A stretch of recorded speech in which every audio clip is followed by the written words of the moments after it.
नमस्कार दोस्तों, welcome back to smart view AI YouTube channel, जहां हम लेकर आते हैं क्रिप्टो करेंसी की दुनिया की सबसे ताज़ा खबरें। तो चलिए बढ़ते हैं अपनी पहली न्यूज़ पे। इस आर्टिकल में बात हो रही है इथेरियम स्टेकिंग सर्विस की, जो एक समझने वाले तरीके से वैलिडेटर की क्वांटिटी को लिमिटेड करने पर एग्री कर रहे हैं। आसान शब्दों में कहा जाए तो उन्होंने ये फैसला लिया है कि इथेरियम की स्टेकिंग में शामिल होने वाले लोगों की क्वांटिटी पर रोक लगा देंगे। स्टेकिंग एक ऐसा तरीका है जिसमें लोग इथेरियम को होल्ड करते हैं और इथेरियम नेटवर्क को सपोर्ट करते हैं ताकि उन्हें रिवॉर्ड मिल सके। वैलिडेटर की क्वांटिटी को लिमिटेड करके उनका लक्ष्य है कि सिस्टम को अधिक सिक्योर और इम्पैक्टफुल बनाया जा सके। तो चलिए बढ़ते हैं अपनी अगली न्यूज़ की तरफ। कैथी वुड बिटकॉइन और आर्टिफिशियल इंटेलिजेंस के कॉम्बिनेशन पर भरोसा करते हैं। उनका कहना है कि इन दोनों टेक्नोलॉजी का पार्टनरशिप में काफ़ी पोटेंशियल है।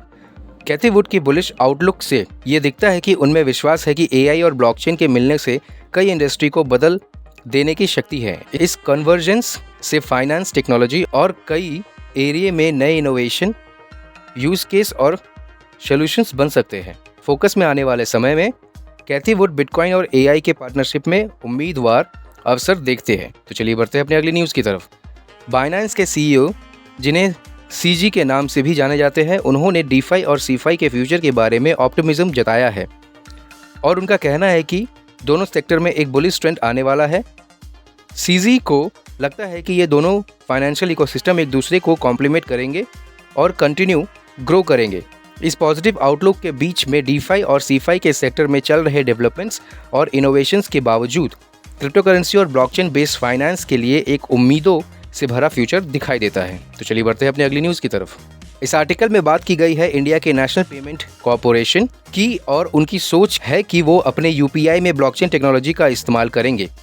एनपीसीआई अब ब्लॉकचेन के एक्सपर्ट्स और प्रोफेशनल को हायर करने का विचार कर रहे हैं ताकि उनका पेमेंट सिस्टम और भी सुरक्षित और तेज हो सके।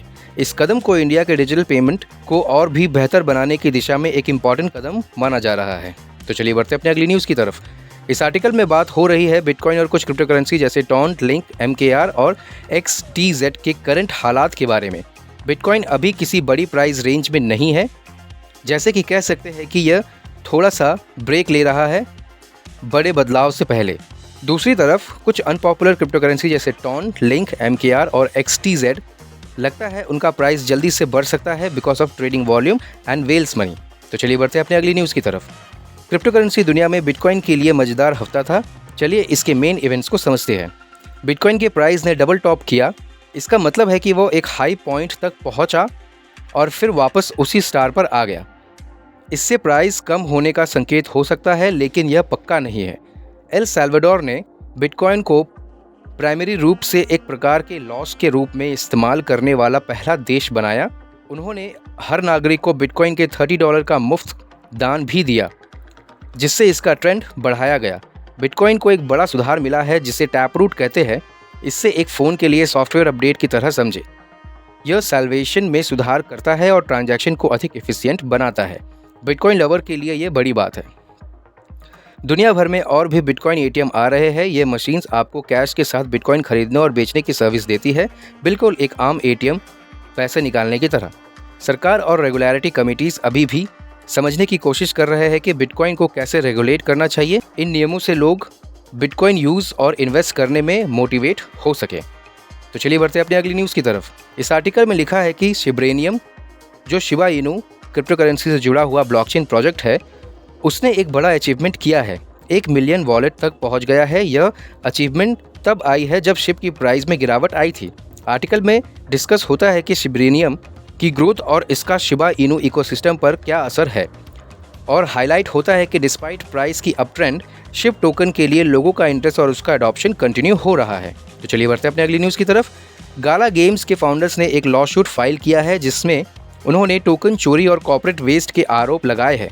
इस लॉ शूट की बात गाला गेम्स प्लेटफॉर्म के एलिजिट गलत मैनेजमेंट के आसपास घूमती है, जिसमें टोकन की गलत इस्तेमाल और फाइनेंशियल मैनेजमेंट में चूक है। यह कदम ब्लॉकचेन और गेमिंग इंडस्ट्री में एक बड़ा विवाद को करेक्ट कर सकता है, क्योंकि गाला गेम्स ब्लॉकचेन पर बेस्ड गेमिंग इकोसिस्टम के लिए जाना जाता है। इस लॉसूट का नतीजा प्लेटफॉर्म और उसके कम्युनिटी के लिए इंपॉर्टेंट हो सकता है। तो इतना ही आज के न्यूज़ में दोस्तों। अगर आपको ये वीडियो पसंद आई तो लाइक, शेयर, सब्सक्राइब जरूर करें। हमारे टेलीग्राम चैनल का लिंक डिस्क्रिप्शन पे दिया गया है, उस पर क्लिक करके हमारे टेलीग्राम चैनल पे जुड़े। मिलते हैं अगली वीडियो में, तब तक के लिए happy trading and happy investing.